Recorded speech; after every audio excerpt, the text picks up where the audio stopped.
Nominal kenaikannya sebesar 1 kali dari gaji pokok yang mereka miliki.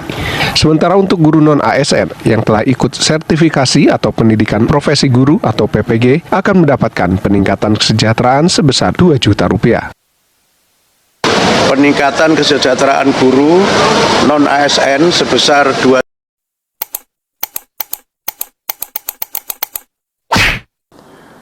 Kita harus memperkuat pengelolaan devisa hasil ekspor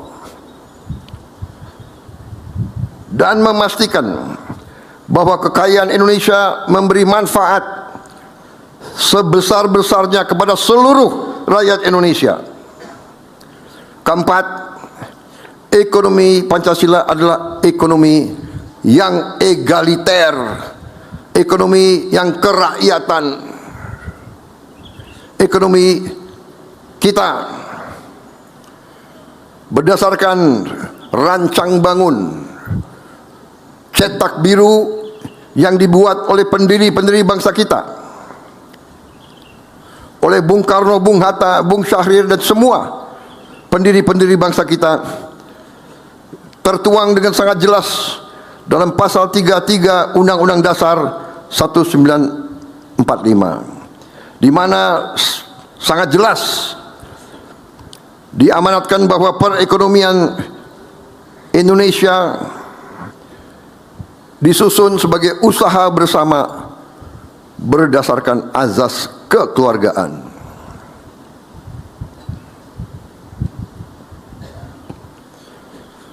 Karena itu,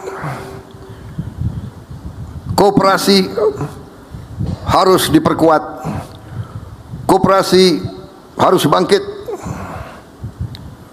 Koperasi adalah salah satu alat untuk mengangkat rakyat kita dari keadaan kemiskinan dan ketidakberdayaan. Usaha kecil dan menengah harus kita perkuat, dan desa harus menjadi pusat pertumbuhan ekonomi baru. Saudara-saudara, karena itu rakyat harus menjadi pelaku utama dari pembangunan, bukan sekedar objek pembangunan, apalagi hanya menjadi alat pembangunan. Kelima, ekonomi kita adalah ekonomi yang berkeadilan sosial. Inilah tujuan dari seluruh perjuangan kita. Pertumbuhan ekonomi harus disertai pemerataan. Kemajuan harus dirasakan oleh seluruh rakyat Indonesia. Saudara-saudara, atas dasar itulah pemerintah saat ini melakukan berbagai langkah transformasi. Kita tidak hanya mau bicara pembangunan, kita sekarang punya cita-cita yang lebih berani. Kita sedang dan akan menjalankan terus strategi transformasi bangsa. Strategi kita sejatinya adalah transformasi menjadi haluan yang sejalan dengan Pancasila. Kita memperkuat hilirisasi sumber daya alam, kita membangun ketahanan pangan nasional, kita memperkuat koperasi dan ekonomi desa, kita terus memberi makan bergizi gratis untuk membangun generasi Indonesia yang sehat dan unggul dan cerdas.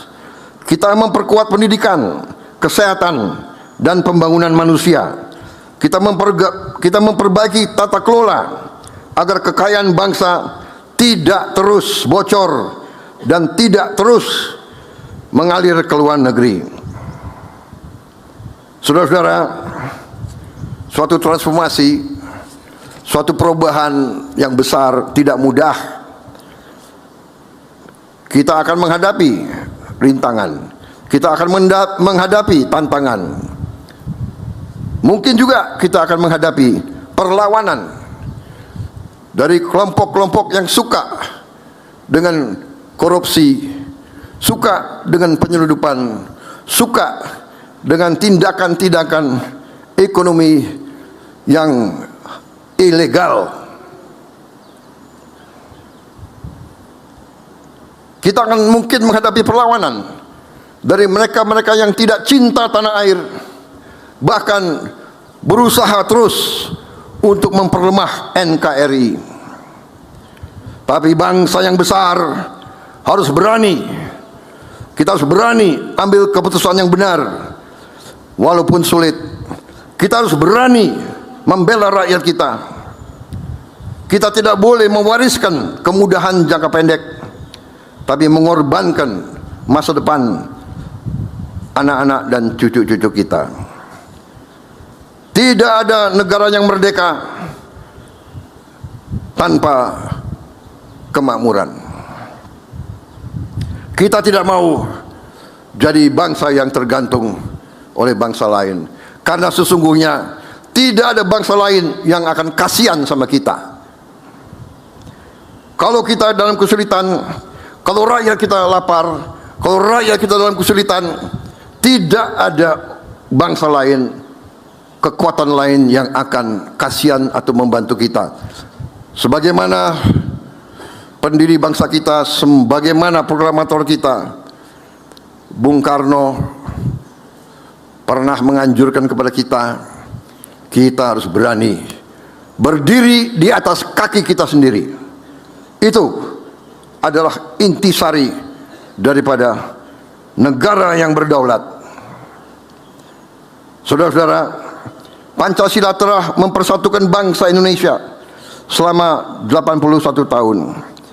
Banyak pihak, banyak negara yang mengatakan Indonesia tidak bisa utuh, Indonesia tidak bisa bertahan, karena terlalu banyak perbedaan, terlalu banyak suku bangsa, terlalu banyak bahasa daerah, terlalu banyak adat yang berbeda. Tapi kita buktikan hari ini, kita masih menjadi bangsa yang utuh, bangsa yang bersatu. Dan saya yakin ketika kita menjalankan Pancasila secara sungguh-sungguh di bidang politik, di bidang hukum, di bidang sosial, di bidang budaya, dan terutama di bidang ekonomi, saya yakin Indonesia tidak hanya akan menjadi negara maju dan makmur, Indonesia akan menjadi bangsa yang dihormati oleh bangsa-bangsa lain karena rakyatnya sejahtera.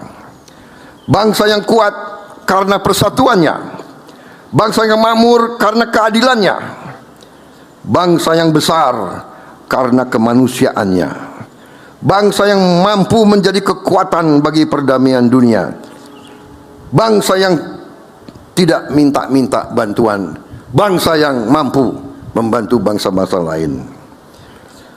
Mari kita jaga Pancasila, mari kita amalkan Pancasila, mari kita wujudkan Indonesia yang adil, makmur, berdaulat dan bermartabat. Terima kasih. Wassalamualaikum warahmatullahi wabarakatuh. Salam sejahtera bagi kita sekalian. Shalom.